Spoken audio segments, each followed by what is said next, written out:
ఆచి చికెన్ మసాలా. ఖమ్మంలో దారుణం జరిగింది. ఓ ఇంట్లో తండ్రి కుమార్తె మృతి చెందగా తల్లి మరో కూతురు అపస్మారక స్థితిలో ఉండడాన్ని పోలీసులు గుర్తించారు.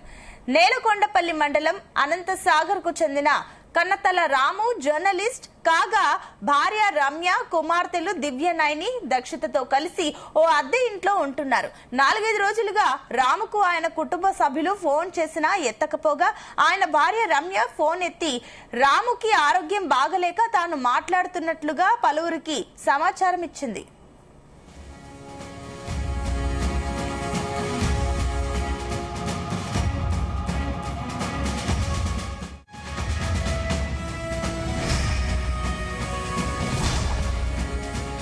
ఖమ్మంలో దారుణం జరిగింది. ఓ ఇంట్లో తండ్రి కుమార్తె మృతి చెందగా తల్లి మరో కూతురు అపస్మారక స్థితిలో ఉండడాన్ని పోలీసులు గుర్తించారు. నేలకొండపల్లి మండలం అనంతసాగర్ కు చెందిన కన్నతల రాము జర్నలిస్ట్ కాగా భార్య రమ్య కుమార్తెలు దివ్యనైని దక్షితతో కలిసి ఓ అద్దె ఇంట్లో ఉంటున్నారు. 4-5 రోజులుగా రాముకు ఆయన కుటుంబ సభ్యులు ఫోన్ చేసినా ఎత్తకపోగా ఆయన భార్య రమ్య ఫోన్ ఎత్తి రాముకి ఆరోగ్యం బాగలేక తాను మాట్లాడుతున్నట్టుగా పలువురికి సమాచారం ఇచ్చింది.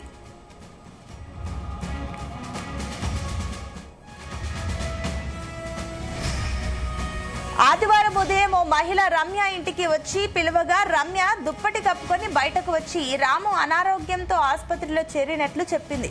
ఇంట్లో దుర్వాసనపై ఆరా తీయగా ఎవరికి బాగలేకపోవడంతో శుభ్రం చేయలేదని బదులిచ్చింది. కాగా రాత్రి రమ్య సోదరుడు వీరి ఇంటికి వచ్చి తలుపు కొట్టగా స్పందన లేదు. ఇంటి నుంచి దుర్వాసన వస్తుండటంతో పోలీసులకు సమాచారం ఇచ్చాడు.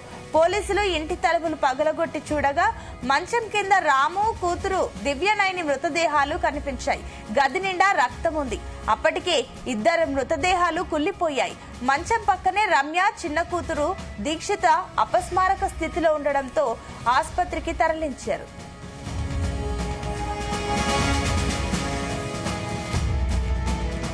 మూడు రోజుల పాటు మృతదేహాలతో ఇంట్లోనే రమ్య ఉన్న అబద్ధం ఆడుతున్నట్లుగా పోలీసులు గుర్తించారు. భర్త కుమార్తెను హత్య చేసి గుట్టు రట్టు కాకుండా ఎలకల మందు కాస్త తాగి చిన్న కూతురుకి కూడా తాగించి ఉంటుందని భావిస్తున్నారు. చిన్న కూతురు తలపై గాయాలుండడంతో ఆమెను కూడా హత్య చేయడానికి పథకం రూపొందించింది ఉంటుందని భావిస్తున్నారు. ఇదే అంశానికి సంబంధించి మరిన్ని డీటెయిల్స్ మా కరెస్పాండెంట్ యాకేష్ అందిస్తారు. యాకేష్. Sunitha, good morning. ఖమ్మంలో దారుణం చోటు చేసుకుందని చెప్పుకోవచ్చు. భార్య భర్తలు అటు 2 కూతుళ్ళతోని జీవనం గడుపుతున్నటువంటి రాము రమ్య. రాము అనుమానాస్పద స్థితిలో ఖమ్మంలో రాత్రి చనిపోయాడు. అతని చిన్న కూతురు కూడా చనిపోయినటువంటి పరిస్థితి. అయితే ఆ భార్య మరొక పెద్ద కూతురు ఇద్దరు కూడా ఎలుకల మందు తాగి అపస్మారక స్థితికి చేరుకున్నటువంటి నేపథ్యంలో స్థానికులు గుర్తించి వారిని ఆసుపత్రికి తరలించినటువంటి పరిస్థితి. అయితే మొత్తానికి ఖమ్మంలో జరిగినటువంటి ఘటన కొంత కలకలం రేపిందని చెప్పుకోవచ్చు. నేలకొండపల్లి మండలం అనంతసాగర్ కు చెందినటువంటి కనతాల రాము రమ్యకు 2009లో వివాహం అయింది. ఈ దంపతులకు 2 ఆడపిల్లలు జన్మించారు, దివ్య రితిక. అయితే ఖమ్మం నగరంలోని మామిళ్ళగూడెం బొడ్రాయ్ సెంటర్ లో రాము కుటుంబ సభ్యులతో కలిసి అదే ఇంట్లో నివాసం ఉంటున్నాడు. ప్రైవేట్ ఉద్యోగం చేస్తూ జీవనం సాగిస్తున్నటువంటి పరిస్థితి. అయితే రాము ఉండే ఇంటి సమీపంలో దుర్వాసన వస్తుండడాన్ని స్థానికులు గమనించారు. మృతుడి భార్య రమ్యకు కూడా ఆదివారం అంటే నిన్న ఉదయం కూడా భర్త మృతదేహాన్ని కూతురు మృతదేహాన్ని ఇంట్లోనే ఉంచుకొని కూడా నిన్న ఉదయం పూట కూడా భార్య ఇంటి చుట్టూ కూడా తిరిగినటువంటి పరిస్థితి కనిపించిందని స్థానికులు చెప్తున్నారు. అయితే దుర్వాసన ఎక్కువగా వస్తుండటంతో స్థానికులు ఇంటి కిటికీలు తెరిచి చూడగా రాము అతడి 5 ఏళ్ల కూతురు దివ్య విఘాత జీవులుగా పడి ఉండి రక్తపు మడుగులో ఉన్నారు. దీంతో స్థానికులు ఇంటి తలుపులు పగలగొట్టి చూడగా మృతుడి భార్య రమ్య దుప్పటి కప్పుకొని అప్పటికే అపస్మారక స్థితిలో పడి ఉంది. ఆమె నోటి నుంచి నురగా రావడం, అటు చిన్న కూతురు రితిక నుదుటిపై కూడా బలమైనటువంటి గాయం ఉంది. దీంతో స్థానికులు వెంటనే పోలీసులకు సమాచారం అయితే అందించారు. తల్లి కూతురును ప్రస్తుతం ఖమ్మం ప్రభుత్వ ఆసుపత్రికి తరలించారు. అయితే అటు తల్లి పెద్ద కూతురు ఇద్దరు కూడా విషమంగానే వారి పరిస్థితి ఉన్నట్టు తెలుస్తోంది. ప్రస్తుతం ఆసుపత్రిలో చికిత్స పొందుతున్నటువంటి పరిస్థితి ఉంది.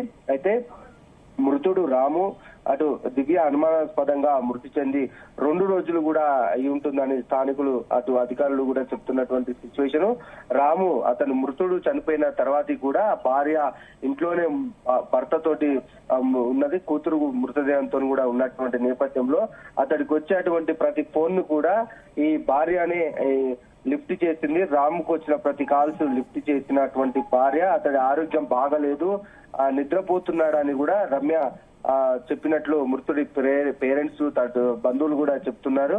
అయితే ఖమ్మం జరిగినటువంటి ఘటనగానే కలకలం రేపింది. భర్త అటు కూతురు మృతదేహాన్ని ఇంట్లోనే 2 రోజుల పాటు కూడా ఉంచుకొని భార్య గడపడం స్థానికంగా కలకలం రేపుతా ఉంది. అయితే వీరి మధ్య ఎందుకు ఈ వివాదం తలెత్తింది, లేకుంటే రాము అటు కూతురు ఆత్మహత్య చేసుకున్నారా, లేకుంటే భార్యనే వీరిని హత్య చేసి ఈ విధంగా డ్రామా చేస్తుందా అనేది కూడా పోలీసులు దర్యాప్తు చేస్తున్నారు. అయితే మృతుడి బంధువులు పేరెంట్స్ పెద్ద ఎత్తున కూడా ఆసుపత్రికి చేరుకున్నారు. వీరి మధ్యన కొంతకాలంగా గొడవలు అవుతున్నాయని తెలుస్తా ఉంది. అటు ఆర్థిక పరమైనటువంటి అంశాలు ఉన్నాయా, లేకుంటే ఇద్దరు భార్యాభర్తల మధ్య ఏమన్నా అనుమానాస్పదంగా ఏమన్నా జరిగాయా అనేది కూడా కొంత చర్చ అయితే కొనసాగుతుంది. ప్రస్తుతం అయితే పోలీసులు ఘటన మీద దర్యాప్తు చేస్తున్నారు. అటు రమ్యను రాము బంధువులను కూడా విచారణ చేస్తున్నారు. స్థానికులను కూడా విచారణ చేసి ఒక పూర్తి స్థాయిలో ఏం జరిగింది అనేది కూడా పోలీసులు తేల్చే పనిలో ఉన్నారు. అయితే భార్య భర్త కూతురు ఇద్దరు మృతదేహాలను ఇంట్లో పెట్టుకొని 2 రోజుల పాటు కూడా ఉండు ఆ భార్య రమ్య మాత్రం చాలా ఉల్లాసంగా అటు ఇటు తిరిగింది. మొదటగా ఉల్లాసంగా తిరిగింది, తర్వాతకి ఒక రోజు తర్వాతకి కొంత ఆందోళనకు గురైంది. స్థానికులతో కిందికి వచ్చి కూడా కొంత మాట్లాడింది. ఆకలి అవుతుందని కూడా వారి పక్క వారిని అడుక్కొని కూడా అంటే టిఫిన్ కూడా చేసినట్టు స్థానికులు చెప్తున్నారు. అట్లా ఉన్నటువంటి ఆమె ఒక్కసారిగా ఇలాంటి ఘాతుకానికి ఎందుకు పాల్పడింది అనేది కూడా పోలీసులు అయితే విచారణ చేస్తున్నారు. ప్రస్తుతం అయితే అటు రమ్య ఆమె పెద్ద కూతురుకు సంబంధించి కొంత ఆసుపత్రిలో చికిత్స పొందుతున్నటువంటి నేపథ్యంలో వారు స్పృహలోకి వచ్చినాక ఏం జరిగింది అనేది కూడా వారి ద్వారా విచారణలో బయటపడే అవకాశం అయితే ఉంది. సునీత, అయితే అసలు వీళ్ళిద్దరి మధ్య ఏమైనా గొడవ ఉందా? చుట్టుపక్కల వాళ్ళు ఏం చెప్తున్నారు? 2009లో వీరికి వివాహం అయింది, 2 ఆడపిల్లలు పుట్టారు. తర్వాతకి వీళ్ళది నేలకొండపల్లి మండలం అయితే ఖమ్మంకి వచ్చి స్థిరపడ్డాడు. అతను ఒక ప్రైవేటు ఉద్యోగం చేస్తుండగా ఆమె మాత్రం ఇంట్లో పాచి పనులు చేస్తుంది అన్నట్లు తెలుస్తా ఉంది. అయితే వీరి మధ్య గత కొంతకాలంగా ఆర్థికంగా ఇబ్బందులు తలెత్తాయి. 2 ఆడపిల్లల నేపథ్యంలో కొంత ఖర్చులు ఎక్కువ అవడము, వాళ్లకు సేవింగ్స్ చేసుకోవాలన్న ఆలోచనతో ఇద్దరు కూడా కొంత ఇబ్బందులు పడుతున్నారు. అట్లనే ఆర్థిక సమస్యలు నిత్యం తలెత్తుతున్నటువంటి పరిస్థితి.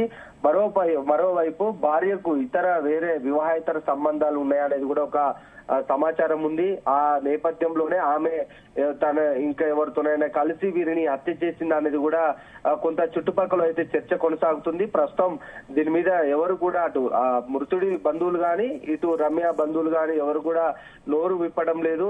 స్థానికులు మాత్రము ఈ విధంగా చర్చ అక్కడ జరుగుతున్నటువంటి పరిస్థితి ఉంది. అయితే ఆర్థిక సమస్యలు ఉన్నాయా, లేకుంటే అటు రాముకు గాని ఇటు రమ్య గాని వివాహేతర సంబంధాలతోటి ఏమన్నా ఈ హత్య జరిగింది అనేది కూడా పోలీసులు అయితే విచారణ చేస్తున్నారు. ప్రస్తుతం అతనికి వచ్చిన అంటే అతను చనిపోయిన 2 రోజులు అయినప్పటికీ కూడా కనీసం అతడు చనిపోయిన వివరాలు బయటికి చెప్పకపోవడం మీదనే పెద్ద ఎత్తున అనుమానాలు అయితే వ్యక్తమవుతున్నాయని చెప్పుకోవచ్చు. అతనికి వచ్చినటువంటి ఫోన్స్ కూడా అటు బంధువుల తరపున కూడా ఎవరికి చెప్పకపోవడము, అసలు ఎందుకు ఈ అంశాన్ని దాచిందనే కోణంలో కూడా పోలీసులు దర్యాప్తు అయితే చేస్తున్నారు. 2 రోజుల పాటు ఈ మృతదేహం ఇంట్లో ఉంచుకొని ఉండవలసినటువంటి అవసరం ఏముంది, దీని వెనకాల ఇంకెవరన్నా ఉన్నారా? స్థానికులు దుర్వాసన వస్తుందని ఇంట్లోకి వెళ్లి చూసినప్పటికీ అప్పుడు మాత్రమే ఈ అంశం బయటపడింది తప్ప ఆమె స్వతహాగా ఎందుకు చెప్పలేదు అనేది కూడా పోలీసులు రకరకాల కోణంలో కూడా విచారణ అయితే చేస్తున్నారు. ఆమె ఇంకా ప్రస్తుతం స్పృహలోకి వచ్చింది అంటే చుట్టుపక్కల వాళ్ళు వచ్చి ఈ మృతదేహం ఇట్లా దుర్వాసన వస్తుందని గుర్తించిన దాకా ఎందుకు చెప్పలేదు అనేది పెద్ద మిస్టరీగా మారిందని చెప్పుకోవచ్చు. అప్పటికి దుర్వాసన వస్తుంది, ఆ అంశాన్ని నేను దాచలేనన్న పరిస్థితికి వచ్చినప్పుడు ఆమె కొంత ఎలకల మందు ఇతర ఏదో పాయిజన్ తీసుకున్నట్టు స్థానికంగా చర్చ నడుస్తుంది. అప్పుడు మాత్రం తీసుకొని తను బయటపడడానికి ఇది ఒక్కటే కారణంగా ఆమె భావించిందా అనేది కూడా కొంత విచారణలో తేలవలసినటువంటి అవసరం అయితే ఉంది. Right, thank you Yakesh.